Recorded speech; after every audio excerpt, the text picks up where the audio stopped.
Seja muito bem-vindo a mais um Papo de Livro. Presta atenção nessa frase. Eu penso bastante antes de tomar uma decisão. Eu penso antes de decidir. Eu sou alguém muito racional. Gente, talvez essa frase seja uma das maiores mentiras que você conte para você mesmo. Vamos raciocinar juntos. A gente está falando aqui de um livro, que é esse livro aqui, O Rápido e Devagar. Esse Rápido e Devagar é o livro que vai acompanhar a gente durante todo o mês de fevereiro por 9 encontros. Talvez essa seja uma das maiores mentiras que você mesmo esteja contando para você, que você pensa antes de decidir. Sabe por quê? Porque, segundo esse autor, na maioria das vezes você não pensa não. Você reage, você sente, você tira conclusões. E depois, só depois é que a sua mente vai criar uma explicação bonita para justificar aquilo que já foi feito por você. Esse livro começa desmontando uma ilusão muito perigosa, a de que somos racionais o tempo todo, o tempo inteiro. Isso não é uma verdade, gente. E a gente vai aprender isso mergulhando nessa obra, juntos. Nós não somos essa pessoa, nós somos pessoas rápidas, impulsivas, convincentes e profundamente enganáveis, aquelas que facilmente podem ser enganadas. E se isso incomoda você logo no início desse episódio, é muito bom, é ótimo, na verdade, porque é exatamente aqui que a nossa conversa vai começar. A gente está dando só um pontapé inicial, então eu te convido a você ficar até o final, porque eu tenho certeza que você vai gostar muito de adquirir esse conhecimento. Por exemplo, você já percebeu como a gente julga as pessoas em segundos? É um olhar, um tom de voz, uma resposta atravessada e pronto. A história inteira já está montada na cabeça, na nossa cabeça. Não é assim que as coisas funcionam? Quase que como um clique. A gente decide quem é competente, a gente decide quem é confiável, quem é arrogante, quem é inseguro, antes mesmo de conhecer essa pessoa. A gente já faz todo um julgamento sobre ela. Seja no trabalho, seja na família, seja nas redes sociais. A gente vai seguir sempre defendendo aquele julgamento nosso como se ele fosse fruto de uma análise profunda, quando na verdade foi só uma reação rápida, impulsiva, fantasiada de certeza. O mesmo vai acontecer quando a gente lida com dinheiro, pessoal. As escolhas, os arrependimentos, está tudo envolvido nessas áreas da nossa vida. A gente compra algo por impulso e depois a gente chama de merecimento, porque a gente precisa se justificar, né, sobre aquilo que a gente fez no impulso. Então a gente tem que dizer que é mérito nosso. A gente sempre diz, gente, que que a gente sabia de algo quando algo já deu errado. É a nossa cara fazer isso, a cara do ser humano. Sabe por que tudo isso acontece? Porque a nossa mente odeia admitir que cometeu um erro, odeia admitir que errou. Simples assim. Então ela vai se proteger criando uma série de narrativas que que fazem a gente se sentir mais inteligente, mais coerente, mais cheio de controle. Quando na verdade não é nada disso. É tudo como se fosse uma casca, só por fora. Quando eu penso no que o autor está propondo para a gente nesse livro, na introdução toda aqui que eu estou fazendo para vocês, eu estou pensando numa cena muito mais comum no nosso dia a dia. Aquele momento, por exemplo, que a gente comenta uma decisão de alguém no trabalho, uma escolha financeira que um amigo nosso fez e a gente faz uma certa crítica, uma atitude de um familiar nosso que a gente vai lá e coloca o nosso pitaco. Não é assim que as coisas funcionam? Normalmente a gente faz isso carregado de certeza. Seja certeza do que deu certo ou do que deu errado. É muito mais fácil apontar o erro do outro do que reconhecer os nossos próprios erros. Todo mundo sabe disso na teoria, né? E curiosamente, isso não acontece porque somos pessoas más. Acontece porque o nosso cérebro funciona dessa forma. É isso que esse livro vai trazer pra gente. É uma questão do nosso cérebro. A gente gosta de julgar rápido. A gente gosta de chegar às conclusões de maneira muito rápida. A gente gosta da sensação de que entendi. Ok, não precisa falar mais, eu sou super inteligente, eu entendi. A gente não quer questionar muito aquilo que parece fácil de entender. Não é assim que as coisas funcionam? E é exatamente por isso, pessoal, que muitas vezes a gente repete decisões ruins, achando que estamos sendo racionais. O autor desse livro ele vai começar dizendo algo muito importante para a gente. Todos nós antecipamos o tempo todo como as pessoas vão nos avaliar as nossas escolhas. A gente tem a necessidade de antecipar isso. É como se a gente agisse já pensando em como o outro vai reagir. Não é assim? Isso influencia completamente o jeito como a gente toma decisões, a qualidade das nossas decisões, a qualidade dos nossos julgamentos, tanto aqueles que a gente faz quando a gente imagina algo que vão dizer sobre a gente, como aqueles outros do dia a dia, rotineiros mesmo. O autor ele vai usar uma comparação muito interessante. Ele faz uma comparação com a medicina, é uma analogia que ele faz no livro. Ele diz que um bom médico precisa ter um repertório muito grande, muito amplo de classificações para entender verdadeiramente sintomas, causas e possíveis consequências antes de dar um diagnóstico a um paciente.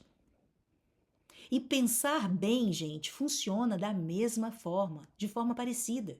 Pensar bem não é ter uma opinião forte, repentina. Pensar bem é saber diferenciar situações, reconhecer padrões e principalmente perceber quando a gente está cometendo um erro, quando a gente está errando.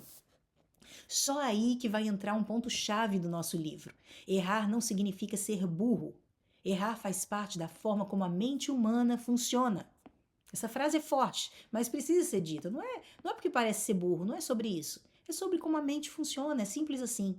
Grande parte do nosso pensamento vai acontecer no automático. A gente percebe coisas, a gente tira conclusões, a gente reage emocionalmente. Tudo isso acontece antes mesmo da gente perceber que a gente pensou. E é isso extremamente que é eficiente na maior parte do tempo. Se não fosse assim, a nossa vida seria impraticável. Quando você olha, por exemplo, para um rosto de uma pessoa e percebe sinais de raiva, quando atravessa a rua e sente aquele perigo, né, que você toma mais cuidado para atravessar a rua, quando você reconhece uma voz no telefone antes mesmo da pessoa se identificar, gente. Tudo isso acontece muito rápido, sem esforço, sem cálculo. Não existe um cálculo consciente. O problema é que todo esse mecanismo rápido que eu falei para vocês, que é usado para tudo isso, ele também vai ser o mesmo mecanismo rápido que não funciona tão bem em situações específicas. Ele, na verdade, não vai funcionar para assuntos complexos, que requer mais tempo para análise, né? Assuntos como, por exemplo, investimentos, assuntos sobre grandes decisões na nossa vida, sobre avaliação de pessoas. Não vai funcionar usar esse lado do cérebro. A gente vai confundir o acerto com o erro muitas vezes. E o autor vai contar pra gente, nessa obra aqui, que durante muito tempo ele mesmo acreditava que intuição, por exemplo, era algo como um talento, algo que algumas pessoas tinham e outras não. Até ele mesmo perceber que, na verdade, a intuição é um resultado da repetição, da experiência. Isso se torna um padrão. Quer um exemplo? Um bombeiro, por exemplo, experiente, que sente que algo está errado antes de saber explicar por que está errado. Um outro exemplo, um médico experiente que percebe um risco antes mesmo dos exames confirmarem o que está acontecendo na vida daquele paciente. E tudo isso não é magia, pessoal. É reconhecimento inconsciente de padrões que já foram vistos muitas vezes. Mas esse mesmo mecanismo, gente, ele pode falhar quando a pessoa não tem experiência real naquela área. E é esse o ponto principal de atenção. E ainda assim, essa pessoa vai acabar se sentindo muito confiante. Aí mora o perigo. É aqui que entra uma das ideias mais desconfortáveis dessa obra, desse livro. A nossa confiança, ela costuma ser maior exatamente quando a gente sabe menos. Olha que constatação forte. A mente humana, ela adora coerência. Ela cria histórias para dar sentido ao mundo, mesmo quando ela muitas vezes não se deu ao luxo de pensar. Mesmo quando essas histórias não são verdadeiras. Mesmo quando faltam informações, mesmo quando os dados acabam sendo insuficientes. Mas ela tem a necessidade de ser coerente. Então é onde esse modo rápido acaba entrando em ação. A gente olha para trás e constrói explicações que parecem muito lógicas. A gente explica sucessos e fracassos como se tudo tivesse sido muito previsível. Mas isso tudo é uma ilusão criada depois que o resultado já aconteceu. O autor vai mostrar para a gente como nós somos péssimos em lidar com incertezas. Olha isso, gente. Como a gente prefere uma explicação errada do que admitir que a gente não sabe alguma coisa. e como isso pode afetar as decisões financeiras, as escolhas profissionais, os julgamentos sobre pessoas que a gente acaba fazendo ao longo da nossa vida. E é a partir daí que ele vai apresentar uma ideia central aqui nesse livro que vai atravessar o livro inteiro. Existem dois modos de funcionamento na nossa mente. Um que é chamado de modo rápido, ele é automático, ele é intuitivo, ele funciona sem muito esforço, sem esforço nenhum. E o outro modo, que é o modo lento, que exige atenção, energia, foco. O primeiro é aquele que reconhece os rostos quando, por exemplo, a gente bate o olho em alguém. Ele completa frases quando uma pessoa começa a falar, a gente já vai lá e completa. Ele reage emocionalmente. O segundo modo que a gente está falando é aquele que vai resolver problemas matemáticos mais difíceis, analisar opções complexas na nossa vida, revisar uma decisão difícil que a gente precisa tomar. O problema não é o pensamento rápido existir. É importante a gente ter isso claro na nossa mente. O problema é quando ele decide mandar em tudo. A pessoa só vive nesse modo. Na maior parte do tempo, o pensamento lento, ele é sempre... assim, ele acaba economizando um pouco mais de energia se eu não uso ele, entende? Então, acaba que para justificar uma decisão que o pensamento rápido tomou, ele vai acabar tendo que depois entrar em ação, mas ele só vai entrar em ação quando existe essa necessidade. É por isso que a gente se convence tão bem, muitas vezes, das nossas próprias escolhas, porque é mais fácil. Não porque elas são boas, mas porque o cérebro trabalha duro demais para defender essas escolhas. O objetivo desse livro não é fazer você desconfiar de tudo o tempo inteiro. E isso é um ponto muito importante da gente deixar claro aqui. Nem transformar decisões que são simples em um sofrimento mental. Não se trata disso. O objetivo é algo muito mais prático. É ajudar você a reconhecer quando confiar na sua intenção é uma boa ideia. E também quando saber parar. Aprender a parar, saber o momento certo de parar. Reconhecer quando esse modo automático ajuda e quando ele está te atrapalhando na sua vida. Entender que pensar bem não é pensar mais, é pensar melhor. São coisas diferentes. E que muitas vezes pensar melhor começa com algo simples, porém difícil. Admitir que a nossa mente nos engana o tempo todo, com mais frequência do que a gente gostaria de admitir. E é exatamente a partir desse ponto que a história realmente começa. Agora, gente, pensa junto comigo no que acontece quando você, quando eu, por exemplo, te proponho de você fazer um cálculo simples. Em um primeiro instante, eu sei o que vai acontecer. Você percebe que você dá conta. Essa é a sua primeira reação. É só uma multiplicação, é algo que eu aprendi na escola, faz parte da minha formação acadêmica, né? Nada ameaçador, você não tem aquela sensação de perigo, simplesmente porque eu te ofereci ali uma conta, eu falei para você fazer um cálculo. Não entra no seu lado emocional. Mas um segundo seguinte já pode acontecer uma transformação. O seu corpo começa a mudar, a sua atenção fica mais focada, a sua mente desacelera, você precisa sair do automático. Isso, gente, é o que acontece quando o pensamento lento entra em cena. O pensamento rápido percebe um problema que ele não consegue resolver e o pensamento lento vai entrar em ação para ajudar o pensamento rápido. Deu para entender esse exemplo? O que vocês estão achando? Conta aí para mim aqui nos comentários que eu quero saber. Repara, gente, como tudo isso acontece quando o pensamento lento assume. Você vai sentir o esforço que você precisa fazer. Você percebe o tempo passando. Você sabe que está pensando. Diferente do pensamento rápido que simplesmente, num clique, ele acontece. Não é assim? E é por isso que esse autor vai dizer para a gente que o sistema número 1 trabalha no piloto automático. Enquanto o sistema número 2 vai exigir mais esforço, controle, energia.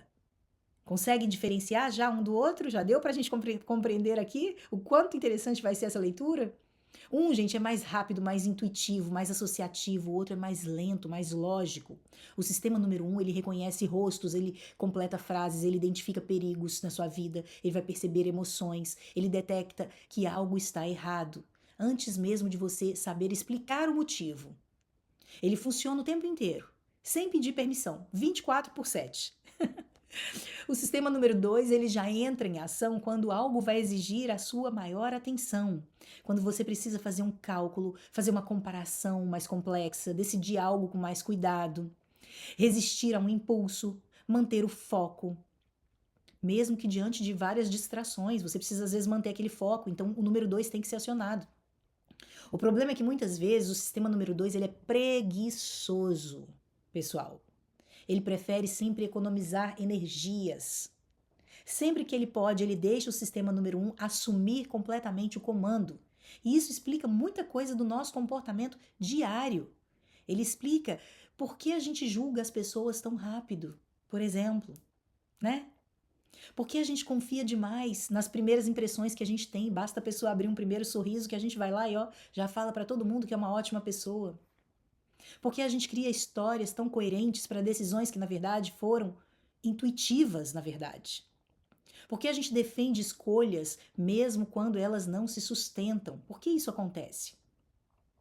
O sistema número 1 ele vai ser excelente em tarefas simples e repetidas. Guardem isso com vocês.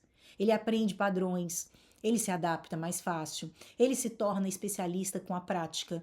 Um motorista, por exemplo, experiente, ele não pensa em cada movimento que ele precisa fazer para conduzir um veículo. Isso não vai acontecer, né? Um jogador de xadrez, que já é experiente também, que joga xadrez há muito tempo, ele reconhece os padrões do tabuleiro sem precisar calcular tudo do zero. Mas o sistema número 1, gente, ele também é impulsivo. Ele se deixa levar pelas emoções, por exemplos recentes, por aquilo que está mais disponível na nossa memória. E é por isso que muitas vezes a gente tende a superestimar eventos dramáticos, por exemplo. Notícias impactantes, histórias emocionais, casos isolados que parecem representar uma regra na nossa vida. Já o sistema número 2, ele é responsável pelo autocontrole do ser humano. Olha que incrível a gente perceber essa diferença de maneira tão clara. Ele é quem segura aquela resposta atravessada que a gente ia dar numa pessoa. Porque a pessoa deu um fora na gente, a gente quer dar outro nela. O sistema número 2 é que vai segurar essa resposta atravessada. É ele quem vai manter o nosso foco durante uma tarefa muito chata, cansativa. É ele quem vai revisar uma decisão antes dela ser executada. Quando você tenta ler enquanto alguém fala com você, é o sistema número 2 que está entrando ali em conflito. Quando você dirige e conversa ao mesmo tempo, ele acaba se dividindo. Quando você está cansado demais, com fome, sobrecarregado demais, ele simplesmente pode falhar. E quando o sistema número 2 falha, gente, o sistema número 1 automaticamente assume o comando da situação, mesmo em situações que ele não deveria assumir. Isso explica por que a gente toma decisões piores quando estamos muito cansados. Olha como isso faz sentido, não é? Porque a gente fica muito impulsivo quando a gente está sofrendo uma pressão, quando a gente está sob pressão. Por que a gente é mais suscetível a erro quando a gente está muito sobrecarregado? O autor vai mostrar tudo isso pra gente, pessoal. Ele mostra pra gente que a atenção é um recurso limitado. A gente não tem atenção em abundância para sair dando para todo mundo ao mesmo tempo, para tudo. Não dá para fazer tudo ao mesmo tempo com qualidade, não dá mesmo. Sempre que você precisa dividir a sua atenção, alguma coisa vai se perder. E é aqui que entra um ponto muito, mas muito importante. Nós não percebemos quando estamos errando por excesso de confiança. Isso vai interferir em muitas áreas da nossa vida, essa simples afirmação. Quando o sistema número 1 ele entra em ação, ele não avisa a gente, ele não pede confirmação, ele não pede autorização para entrar. Ele simplesmente entrega uma resposta pronta, com a sensação de certeza. Enquanto que o sistema número 2, muitas vezes, ele aceita essa resposta sem questionar. Por isso, grande parte dos nossos erros não vem da falta de inteligência, mas sim vai vir do excesso de confiança em respostas rápidas. O que vocês estão achando, gente, de tudo isso? Faz sentido? Esse livro vai mostrar pra gente vários exemplos. Exemplos de ilusões visuais que a gente tem, aquela coisa que a gente acha que viu, mas não é bem aquilo. Erros de julgamento, A gente julga uma pessoa e depois a gente percebe que não era bem isso que a gente deveria ter falado, ter dito sobre ela. As falhas de atenção. A gente não prestou atenção em alguma coisa que tinha que ter prestado. Vamos dar mais exemplos de coisas que acontecem no dia a dia aqui? Todos os nossos dias da nossa vida, a gente tem milhões de exemplos que vão ajudar a gente a entender tudo isso que está sendo dito aqui no livro. Mas vamos falar aqui sobre alguns exemplos. Quando você olha rápido demais para uma pessoa e acha que ela está brava com você, e depois você percebe que você se enganou, que era só cansaço. Quando você lê uma mensagem no seu WhatsApp e interpreta com o tom errado. Não acontece, gente? Não é comum esse tipo de situação? Quando você jura que você perdeu a chave do seu carro, mas depois, na verdade, você descobre que a chave do seu carro estava o tempo inteiro dentro do seu bolso. Tá vendo esse tipo de cenário, né? Que é tão comum? Acontece quando você passa por um lugar conhecido, que você conhece bem aquele lugar, mas você não percebe uma loja nova que abriu ali, por exemplo, né? Quando você dirige no automático e quando você chega lá no seu destino, você percebe que você não consegue se lembrar do caminho que você fez, porque você não prestou atenção nesse caminho. Quando você está olhando para a tela de um computador e tem alguém te chamando, mas você não ouve essa pessoa. Olha quantos exemplos fáceis da gente conectar com o nosso dia a dia. Acontece também quando você confia numa primeira impressão e depois você demora demais para mudar essa primeira impressão, mesmo tendo evidências, mesmo tendo fatos concretos de que aquela primeira impressão não foi a verdadeira, não foi a melhor. Quando você acredita que sabia que algo ia dar errado, mas você só percebe depois que deu. Ou quando você tem a certeza absoluta de alguma coisa, até alguém te mostrar um detalhe que você simplesmente não tinha percebido, não tinha visto. São muitos exemplos, né? Assim que dá pra gente entender melhor. Todos esses exemplos eu tô trazendo para vocês como um plus, algo adicional ao livro, que são frutos do meu estudo, do meu mergulho que eu fiz aqui nessa obra. Mesmo quando a gente sabe que a gente está sendo enganado, pessoal, o sistema número 1, ele continua reagindo da mesma forma. Você pode saber, por exemplo, que duas linhas, elas têm o mesmo tamanho, você já mediu aquelas linhas, mas você olha para aquelas linhas e você continua enxergando uma maior do que a outra. Já viram situações assim? Conhecimento não elimina a ilusão. Ele apenas vai permitir que você reconheça a situação. E é por isso que o autor ele deixa claro que esse livro não é um manual para você parar de errar, por exemplo. Ele vai ser um convite para que você erre de uma forma mais consciente. Você vai continuar errando. A sua vida vai ser feita de erros e acertos, mas você precisa fazer isso de maneira mais consciente. É aprender a identificar as situações, os pensamentos rápidos, quando eles entram em cena, saber quando eles funcionam bem e quando eles não funcionam tão bem assim, quando costumam falhar. A partir daqui, gente, tudo que vai vir pela frente nesse livro vai se conectar muito com essa dinâmica que eu estou trazendo para vocês.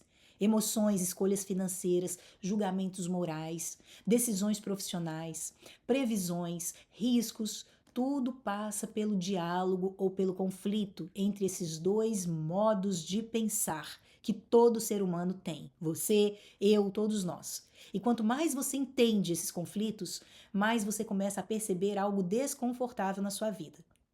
Porém, é confortável, mas é libertador. Nem sempre você é tão racional quanto você imagina.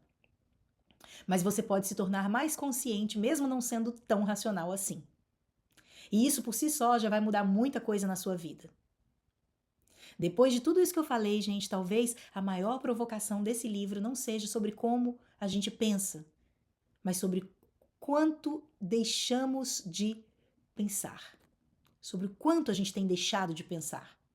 Esse autor ele vai chegar a um ponto que é delicado demais, quando ele fala do que ele chama ele fala sem rodeios a respeito desse ponto, ele chama de preguiça mental. Olha que frase, que termo forte. E esse termo incomoda a gente o livro todo, porque ninguém gosta de se ver assim. Mas ele não está falando de falta de inteligência, pessoal, ele está falando de algo muito mais comum. Ele está falando da nossa tendência de aceitar respostas prontas, mesmo quando elas não parecem ser tão boas assim, não serem boas o suficientes. Mesmo assim, a gente acaba aceitando respostas prontas. O sistema número 1, ele vai oferecer uma explicação rápida, coerente, confortável. E muitas vezes isso basta, é o suficiente para a gente parar de pensar. A gente cai na preguiça de não acionar o nosso modo número 2. A facilidade se torna um critério de verdade, a fluidez vira um sinal de acerto. E o sistema número 2 fica quietinho, quietinho. Ele não se move. Pensar dá trabalho, gente. Pensar consome energia. Pensar exige sustentar dúvida, ambiguidade, desconforto. E quando a gente está cansado demais, pressionado demais, sobrecarregado demais, a tentação de aceitar o primeiro raciocínio é enorme, é grande. Não porque a gente é superficial, não é sobre isso, mas porque nós somos humanos, simples assim, né? O que esse autor vai mostrar pra gente aqui, pessoal, é que esforço mental funciona como um músculo. Ele cansa, ele falha, ele precisa de energia. E quando esse esforço é exigido por muito tempo, seja no autocontrole, na tomada de decisões, na concentração ou, por exemplo, na resistência aos nossos impulsos, ele se esgota. É sobre isso. E quando esse esgotamento acontece de verdade, o sistema número 1 vai assumir o comando, quase sem resistência nenhuma, porque ele é facinho. É nesse estado, gente, que a gente acaba fazendo as piores escolhas, é nesse momento que tudo de ruim acontece. É nesse momento que a gente acaba julgando muito rápido, é nesse momento que a gente acaba reagindo muito mais emocionalmente. É nesse estado que a gente vai ceder ao que é fácil, imediato, automático. O mais interessante é a gente perceber que isso não acontece só nas decisões grandes da nossa vida. Acontece o tempo inteiro, nas pequenas escolhas que a gente faz, no dia a dia. No que a gente compra, no que a gente responde, naquilo que a gente acredita, no que a gente compartilha com outras pessoas, no que a gente julga ser certo ou errado, né? Quantas vezes a gente copia opiniões? Não é assim? O livro vai propor pra gente que a gente precisa ficar mais alerta, com o nosso alerta ligado. O sistema número 1, ele é indispensável na nossa vida e é importante frisar esse ponto. Ele nos mantém vivos, eficientes, funcionais. Mas o convite aqui é outro.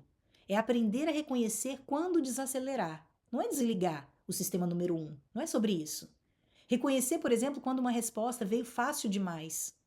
Quando uma certeza surgiu rápido demais, quando a gente respondeu com uma certeza absoluta ali sobre algo, quando uma explicação pareceu boa demais sem ter sido nem testada.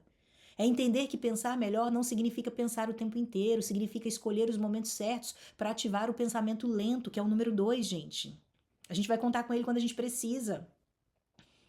E talvez o grande maior ganho que a gente tenha nesse episódio, que é esse primeiro trecho que a gente está mergulhando juntos aqui hoje, seja imediatamente mudar o jeito como você toma decisões. Mas mudar de um jeito, não mudar necessariamente as decisões, mudar, deixa eu reformular essa frase, mudar a maneira como a gente observa as nossas tomadas de decisões. Essa é a mudança. Perceber quando a gente está cansado demais e a gente não está bem o suficiente para tomar uma decisão. Perceber quando uma intuição é fruto de uma experiência real. Ou quando é só um atalho que o nosso cérebro está encontrando, um conforto da nossa mente, né? Esse livro, ele vai tirar você... ele não tira de você a intuição, não é sobre isso. Ele vai te devolver a consciência que você tanto precisa. E essa consciência, ela muitas vezes incomoda. Mas mesmo quando ela incomoda, ela amplia o seu pensamento. Então, no próximo episódio, a gente vai avançar ainda mais fundo em todos esses pontos, tá? Nas consequências de tudo isso, como a gente julga as pessoas, as probabilidades, os riscos, as histórias, e é por isso que a gente erra tanto, mesmo achando que a gente está certo, muitas vezes a gente comete muitos erros, né? Se você ficou com alguma sensação de desconforto no episódio de hoje, alguma dúvida, alguma dificuldade de se identificar, isso não é falha do livro e nem falha minha aqui de estar transmitindo esse conteúdo para você. Isso vai ser exatamente o efeito que esse livro deseja provocar em você. Isso significa que tudo está começando a funcionar aí dentro da sua cabeça. É a partir daqui, desse momento, que não tem mais volta, pessoal.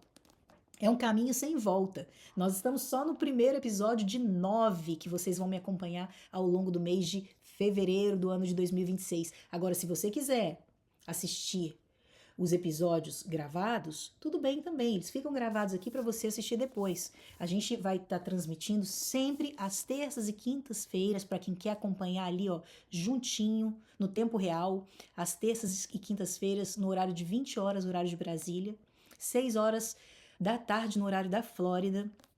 Se você ainda não comprou o seu livro, mas gostaria de comprar, aproveita porque dá tempo. Adriana, por que são 9 episódios? Por que tantos episódios? Porque a gente dedicou 2 pilares do nosso papo de livro, que é o pilar prosperidade e o pilar vida, que geralmente são pilares que usam obras separadas, distintas. Por que a gente pegou e uniu tudo nesse único livro, nessa única obra? Porque é uma obra que cobre tanto a área de prosperidade da nossa vida quanto a área vida, a série vida. E ela, gente, é uma obra extensa, ela tem 590 páginas. É por isso que a gente precisou dividir em 9 episódios. Mas eu quero dizer uma coisa muito importante para você. Mesmo que você decida não comprar o livro, não fazer a leitura, se você estiver mergulhando junto comigo nesses episódios, você já está ampliando muito o seu nível de consciência. Você está elevando o seu nível de consciência sem sombra nenhuma de dúvidas. E eu tenho certeza que isso pode te ajudar a mudar muitas áreas da sua vida para melhor, melhorar a sua performance em diversas áreas da sua vida. Porque essa teoria toda aqui, ó, naturalmente vai sendo colocada em prática a partir do momento que você toma a decisão de adquirir um conhecimento novo. Isso é o papo de livro, gente. Se você, inclusive, está chegando aqui agora, ainda não se inscreveu no canal, se inscreva, ative o sininho, porque caso contrário você não vai ser alertado quando tiver um conteúdo novo que foi feito para você. Faça isso agora, antes que você se esqueça. Se inscreva, ativa o sininho. Depois, dá o seu like, clica nesse joinha, escreve o seu comentário, me diz o que você achou desse conteúdo.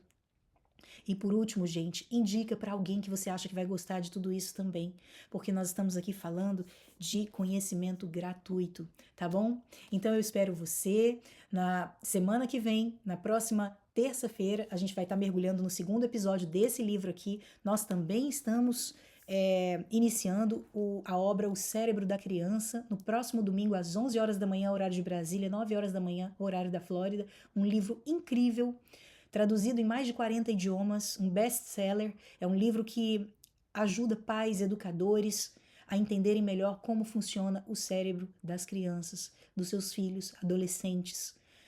Tá bom, gente? Olha, obrigada a quem ficou até aqui junto comigo. Parabéns a você, porque você está dando um grande passo na sua jornada de autoconhecimento. E a gente vai se ver muito em breve.